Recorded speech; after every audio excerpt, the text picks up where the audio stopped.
Hello YouTube, Crystal here from Galaxy Finds, and I am a full-time reseller on Poshmark, Depop, and Thrilling.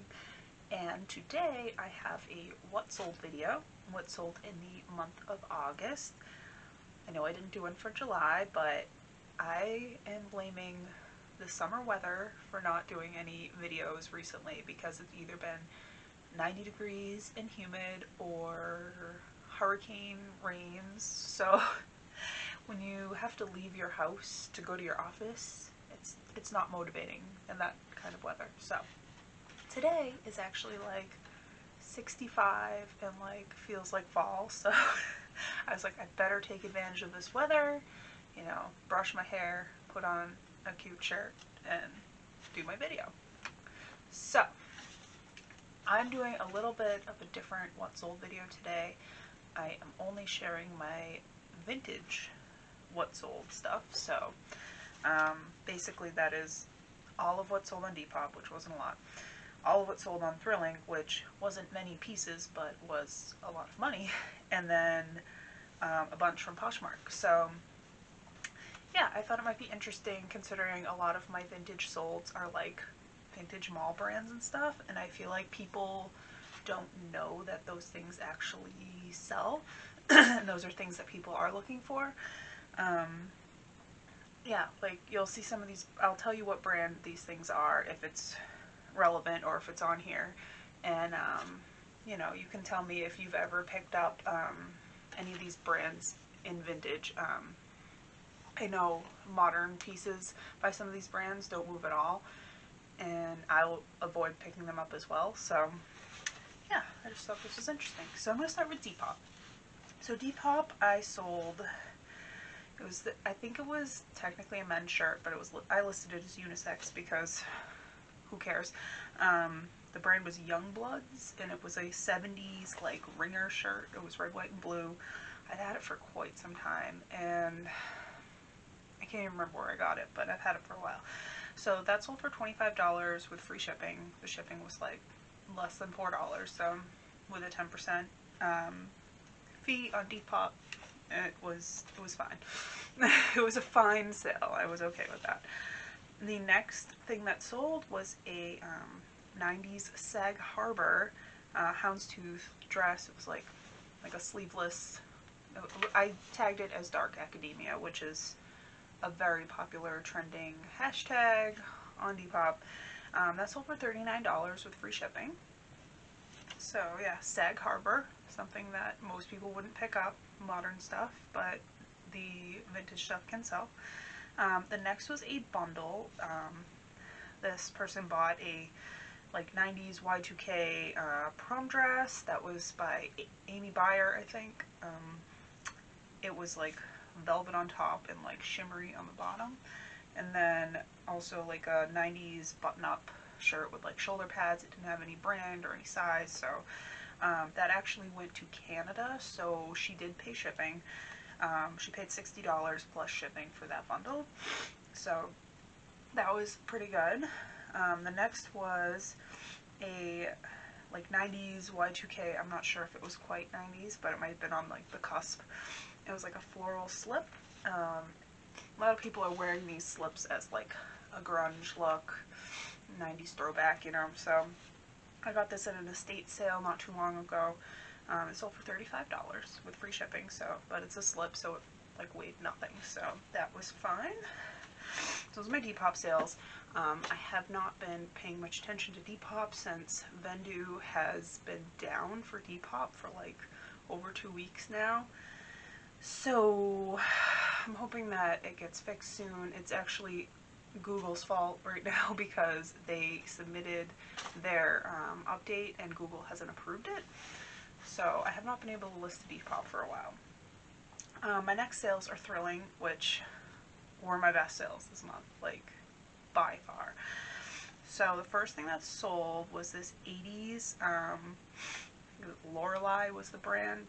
It was a black velvet like corset bustier thing. It was like very goth Victorian inspired, that I'd had for maybe 6 months or so.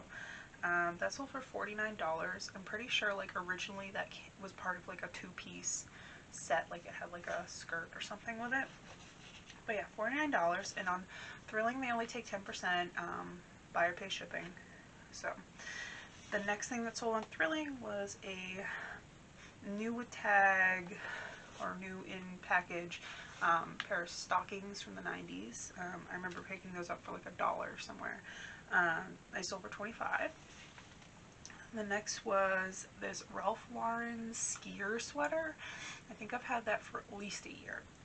It's been on like all the platforms for me, but it sold for $99 finally, so that was a really good sale. With vintage though, it tends to sit sometimes, especially like the higher priced stuff, because you have to wait for like the right buyer that really thinks this piece is special for them.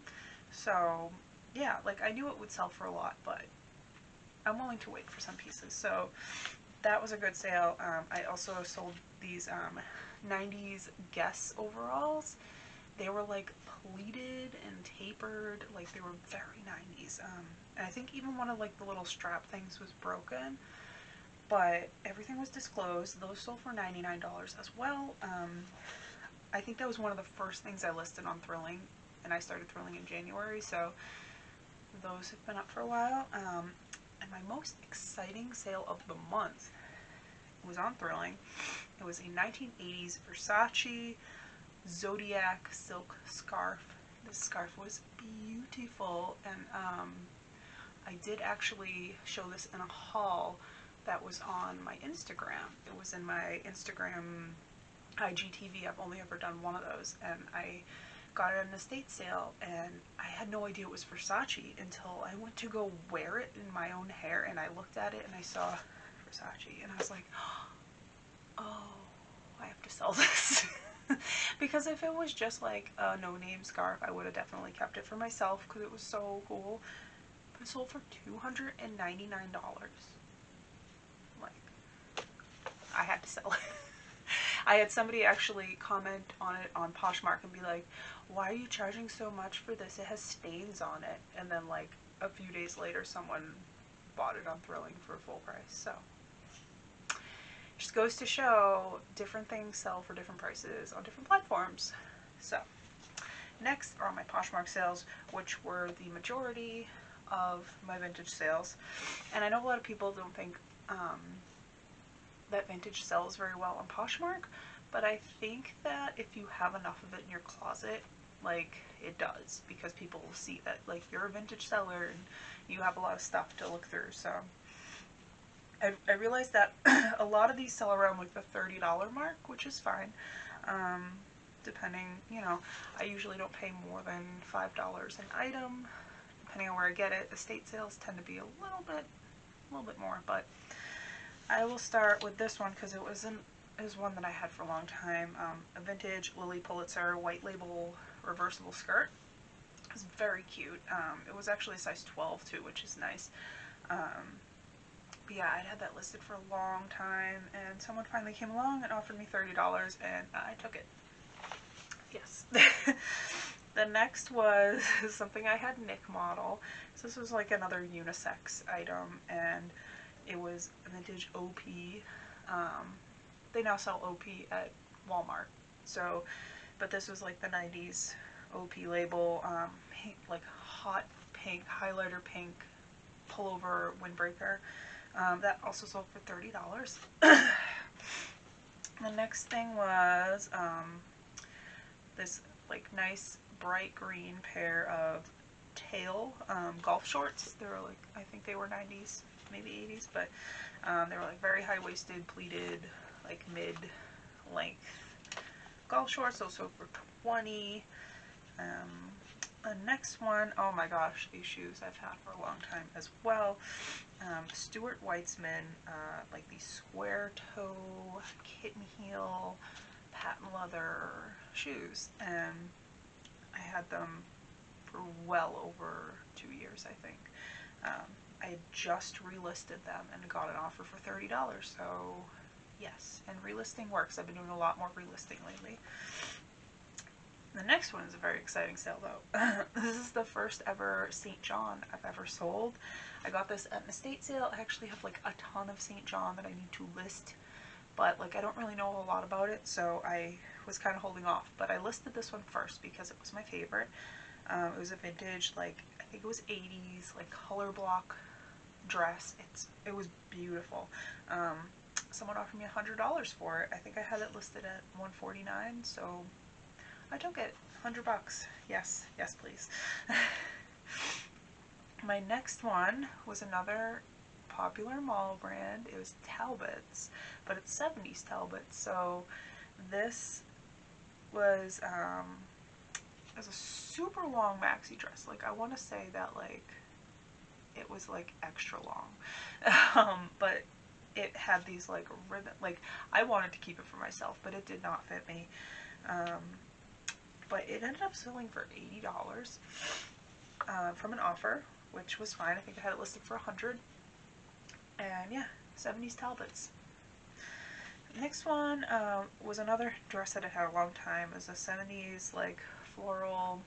It was online. It had no brand, I don't think. It was cute. It only sold for $22, but I also got that for free, so that's fine. The next thing was another mall brand. Is either 80s or 90s, like late 80s, early 90s. Ann Taylor. It was a velvet, like kind of cropped vest. That sold for $30. The next one was an Avon from the 90s tag. Avon does sell clothes, so this nightgown was really pretty though, and it had like, it was all white. I think it had maybe a small spot on it, but it was like eyelet, and it was just really cute. That also sold for $30. This next one's funny because I've been kind of pulling out some of my old stuff from like high school and college, and because that's like Y2K style right now, which is really in. So I found this shirt that I used to wear in high school. It's by the brand Dolls, D-A-W-L-S. It was a skateboarding brand. They used to sell it at Pacific Sunwear, which is now PacSun. But yeah, it had like a wiener dog on it. It said like keep it on the down low. But this shirt, it had like armpit stains. It was not in the best condition. There were so many likes and people like asking me about it and like, do you have anything else like this, and blah blah. I didn't have it listed high. Someone bought it for $19, which was fine. But yeah, that might have been more than I paid for it when I bought it new, and it was like stained now. But people want this Y2K fashion, so like I'm trying to find some more stuff, but I find a lot of it is like not in the best shape right now because I wore the heck out of it when I was a teenager. But anyway, next one is the brand Doncaster, which actually retails for a lot of money, but it was a cool looking like blazer. It was like a crossover with these buttons. It was all wool. I got $30 for that too from an offer. The next one, another pair of something that I've had for a long time. These LL Bean side snap ski pants. I think I got them at the bins like a while ago. But yeah, somebody paid $45 for those. We find a lot of LL Bean here in New England, so when I find cool vintage LL Bean, I pick it up. The next one was, so I think this was like a Y2K as well, not quite vintage. It was a Coca-Cola romper. It was like a pajama romper. It was cute. Like, I don't know, I think it was from like Walmart or something. It wasn't like anything exciting, but it still sold for $25. The next thing, okay, this is from my Jomar box. I think I did a haul. I did a haul for this. These vintage 90s 560 student jeans, the Levi's. I went into the Levi's research group on Facebook and asked about them. And some people were saying I could get like up to $100 for them or whatever. I got an offer for $53 and I took it because my cost of goods I think was like $4.50 or something. So that was a good sale. The next one, so my last video that I did the Jomar unboxing, this is the first thing to sell from that box, and it really surprised me. So it's this like Y2K, the like lettuce hem paisley top. It was the first thing to sell from this box, $18. Not a huge sale, but I'm telling you, this Y2K stuff is flying out of my closet. The next thing was this 90s Agnes B striped top. It kind of like had a V-neck, like off-shoulder look. It's pretty cute. That's over 18. Nothing too exciting there. This next one was another great sale. I found this at Savers in like the pajama section. It was this 70s Barbados print. Like, I don't know what it was from. It was like a super long t-shirt, like probably like knee length, and it was like very wide. It had like sort of dolman sleeves, and yeah, that sold for $79. It was a full price sale. I had like, when I first posted it, I had a lot of offers for like 30, 35, and I was just like, nah. Like, I countered at like 50 and then they'd ghost, so I was like, whatever, somebody will buy it, and they did. The next thing, here is a prime example of things that people don't think to pick up. So this was either like a late 90s or early 2000s Forever 21 top. It was like this crochet bell sleeve, very 70s inspired top. It looked like it could have fallen out of the 70s, but it was really cute, and it had a little like tie front. If you don't know, like earlier Forever 21 stuff actually was made pretty well. Like, it wasn't made like it is now. Like, it's trash now, basically. Like, it's like throwaway clothes at this point. But like when Forever 21 first started, like their stuff was actually pretty good quality. So if you do find older Forever 21 stuff, definitely pick it up. Even if you have to cut the Forever 21 tag out of it to make people look at it, do it. I'm telling you, it's good quality. I don't know. I like it. So that sold for $25. So I think that was in an offer. Yeah, so there was that. And then I had this like short sleeve suit jacket. It was kind of long. It was fitted.